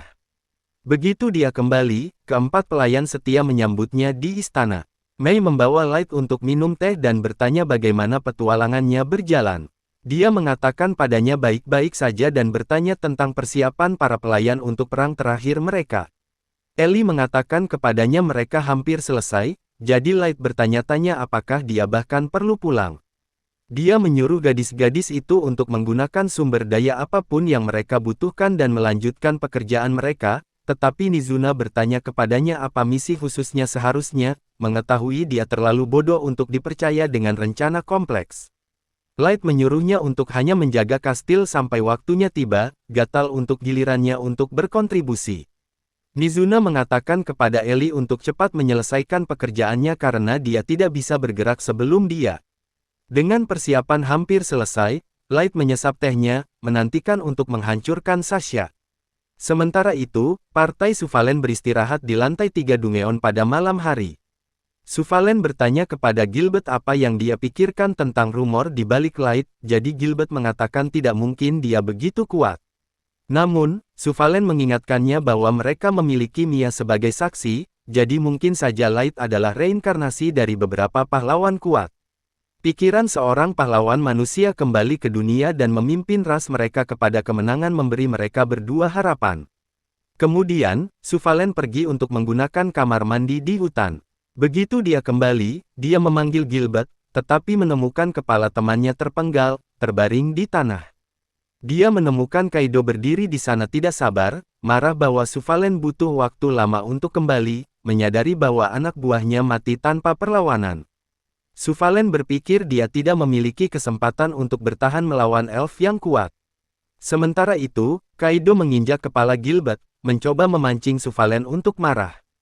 Namun, Suvalen tetap tenang dan menggunakan granat asap untuk melarikan diri. Sementara melarikan diri, dia berpikir bahwa elf tidak bisa melihatnya untuk menggunakan sihirnya, tetapi Kaido entah bagaimana melihatnya melalui asap, terbang dengan mantra sihir. Dia dengan mudah menjatuhkan Suvalen dengan serangan, meninggalkan pria itu benar-benar terkejut. Saat Suvalen memperhatikan elf melayang dengan mantranya, Yanak mengeluarkannya dengan tongkatnya. Dia memarahi Kaido karena membunuh semua manusia karena dia membutuhkan subjek hidup untuk eksperimennya. Kaido berpikir bahwa satu subjek seharusnya cukup, tetapi Yanak mengatakan bahwa dia membutuhkan lebih karena eksperimennya selalu bisa menghasilkan kegagalan. Elf gelap yang jahat itu menyeringai secara gila, berpikir bahwa manusia hanya hama tidak berharga yang pantas menjadi umpan untuk eksperimennya yang terdistorsi. Sementara itu, Nizuna berdebat dengan resepsionis Guild Petualang untuk meningkatkan peringkat Light. Resepsionis mengatakan kepadanya bahwa mereka baru saja menaikkan peringkatnya langsung ke D dari F, jadi dia tidak bisa membuat pengecualian lagi. Namun, Nizuna masih berpikir tuannya layak mendapatkan peringkat S. Sementara Gold mengatakan kepadanya dia merusak citranya dengan sikap kekanak-kanakannya. Untuk menenangkan Nizuna, resepsionis mengatakan kepadanya dia bisa meningkatkan peringkat Light lebih jauh jika dia melakukan prestasi besar, yang memberinya ide. Kemudian malam itu, Light menunjukkan kepada pelayannya poster buronan seorang pembunuh petualang tidak dikenal yang telah meneror manusia. Gold berpikir bahwa kriminal bernilai tinggi seperti itu bisa dengan mudah mendapatkan mereka promosi, tetapi Light bertanya-tanya bagaimana mencari orang misterius ini.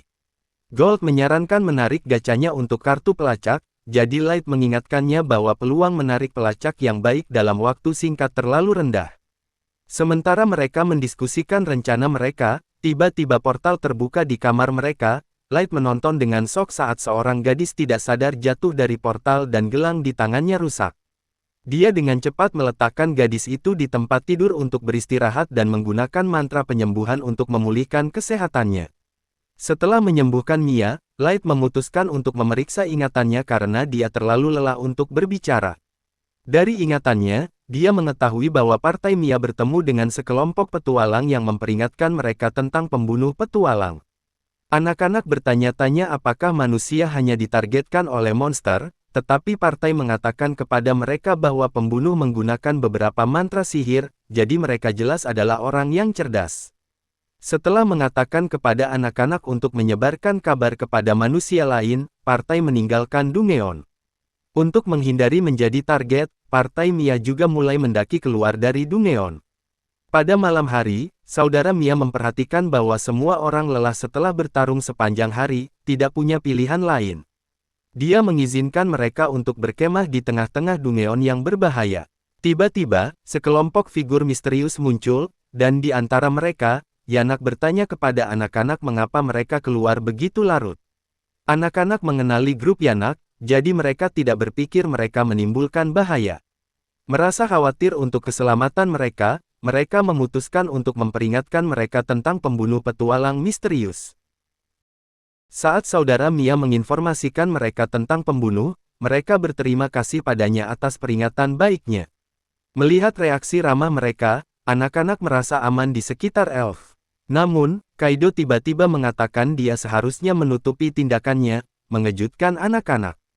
Saat dua elf mengeluh tentang informasi mereka menyebar ke dunia luar, anak-anak bertanya-tanya apa yang terjadi.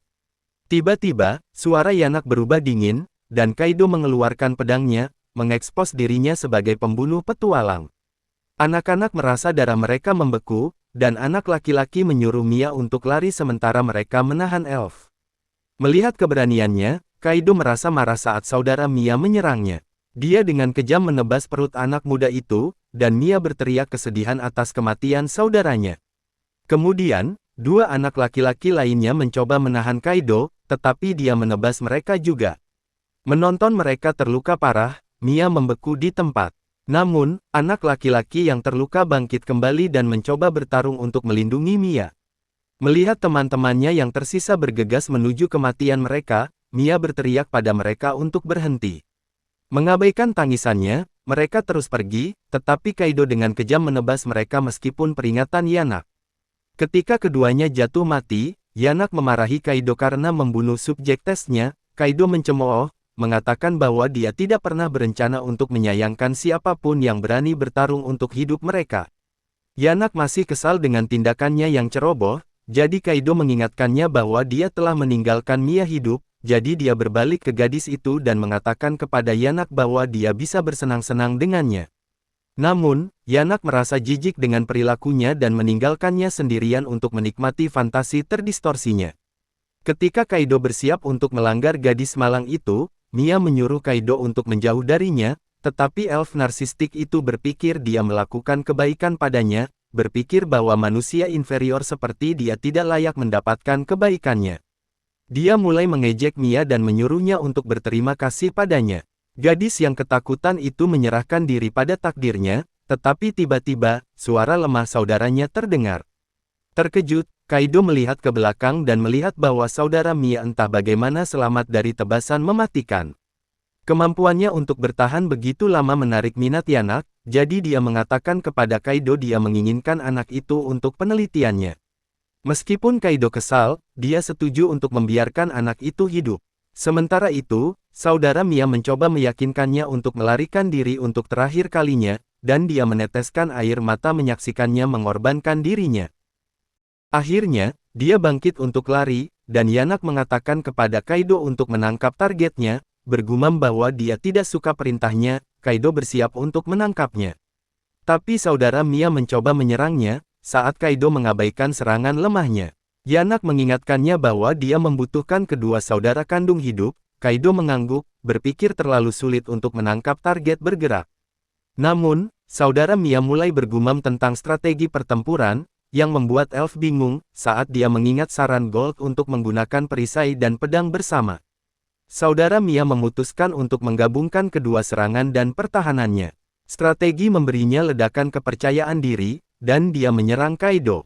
Elf yang terkejut nyaris menghindari kecepatan mengejutkan anak muda itu, tetapi tiba-tiba, dia mengeluarkan perisainya entah dari mana dan menjatuhkannya ke tanah, saat elf bangga mendarat di pantatnya. Dia menatap saudara Mia, yang tertawa kemenangan, marah oleh pukulan pada harga dirinya.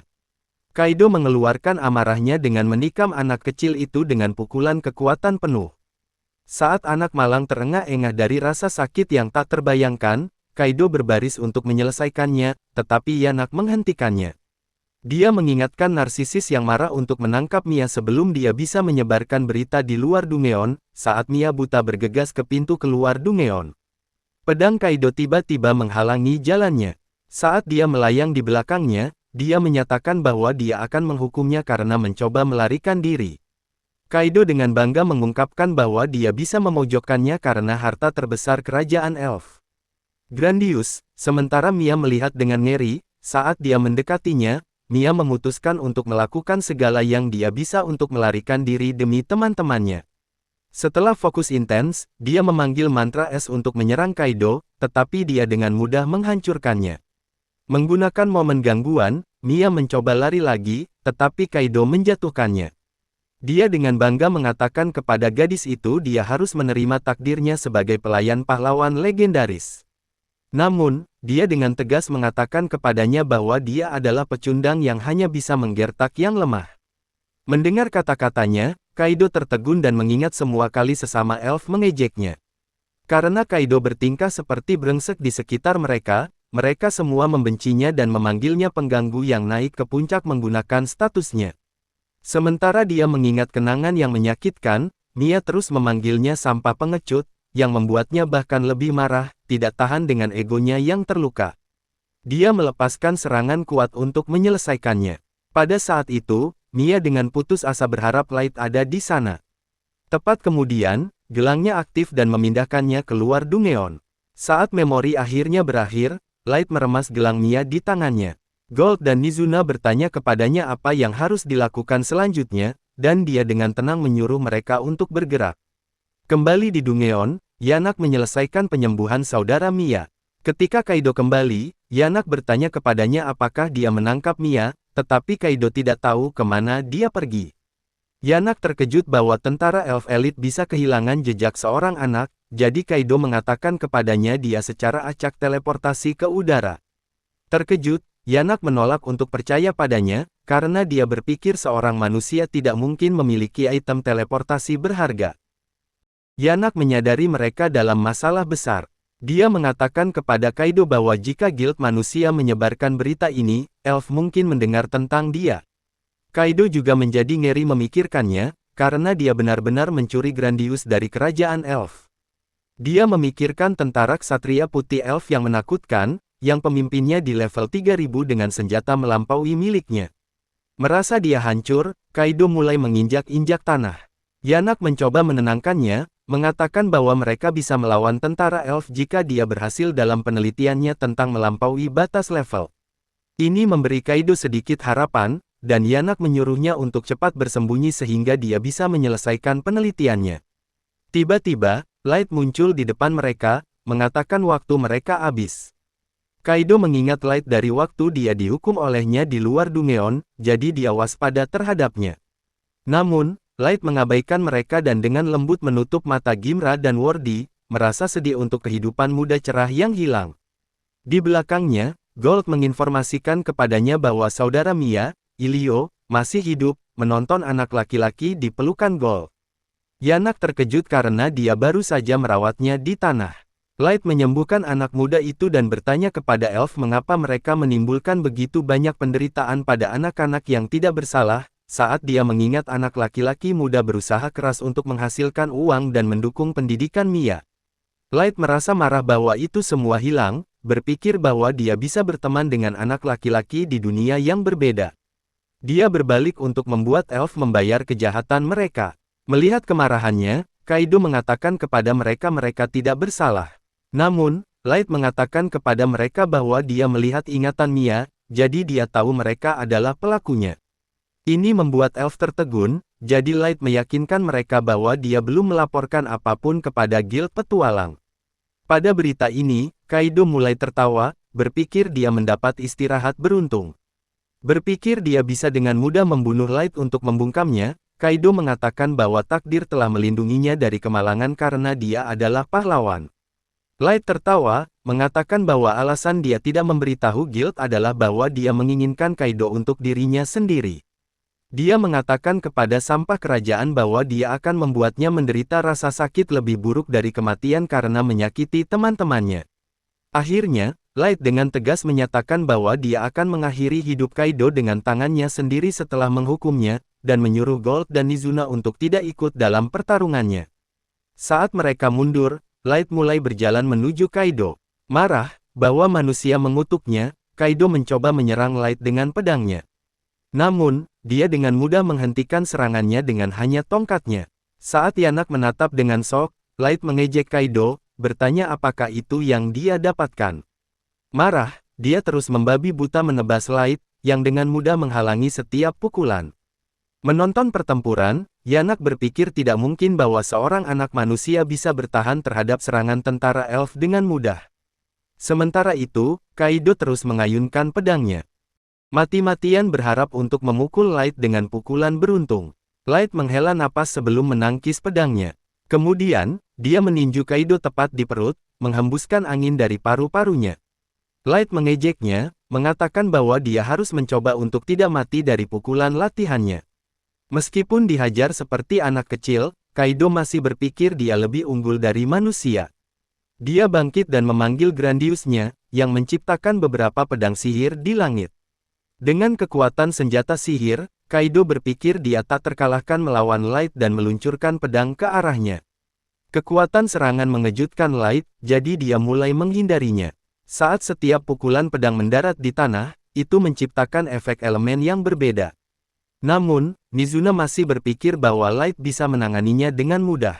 Di udara, Light memuji kekuatan pedang, tetapi dia berpikir itu tidak cukup kuat untuk mengancamnya. Tiba-tiba, Kaido muncul di belakangnya, jadi dia cepat memblokir serangannya. Menonton Light memblokirnya, Yanak merasa tidak percaya bahwa dia mempertahankan serangan sepenuhnya dari pedang sihir Kaido. Akhirnya, Kaido menuduh Light curang, mengatakan bahwa dia bertarung seperti seorang pejuang, meskipun dia berpakaian seperti penyihir. Dia mulai menginjak-injak kakinya dengan marah, berpikir bahwa manusia adalah sekelompok sampah yang curang jalan mereka untuk kemenangan. Bingung, Light mengatakan kepadanya bahwa dia memang seorang penyihir, tetapi Kaido menolak untuk percaya padanya. Menonton elf begitu frustrasi, Gold merasa kasihan pada Kaido, karena kartu tak terbatas Light memungkinkannya untuk bertarung dalam situasi apapun. Tiba-tiba, Light menciptakan beberapa pedang es untuk menyerang Kaido, yang mencoba menghalanginya dengan Grandiusnya. Paku es bergegas maju, dengan mudah menghancurkan setiap klon Grandius di depan elf yang terkejut, menolak untuk menyerah. Kaido melepaskan satu pukulan terakhir pada Light, tetapi Light menghancurkannya bersama dengan sisa harapan dan mimpinya, melihat Light memanipulasi pedang esnya sebagai penghalang terhadap serangan Kaido. Yanak merasa mati rasa dari menyaksikan kekuatan yang luar biasa. Akhirnya, Light bertanya kepada Kaido apakah dia selesai melempar amukannya, dan Kaido menjadi gila dengan amarah. Elf sombong itu berpikir tidak mungkin seorang manusia bisa mengalahkannya, bertanya-tanya bagaimana Grandius bisa kalah meskipun menjadi senjata yang digunakan oleh mantan maestro. Mendengar nama maestro, Light terkejut dan bertanya kepada Kaido apa yang dia ketahui tentang Kaido tertawa dan mengungkapkan bahwa dia lahir dengan darah maestro, yang membuatnya submaestro sendiri. Itu adalah episode 6.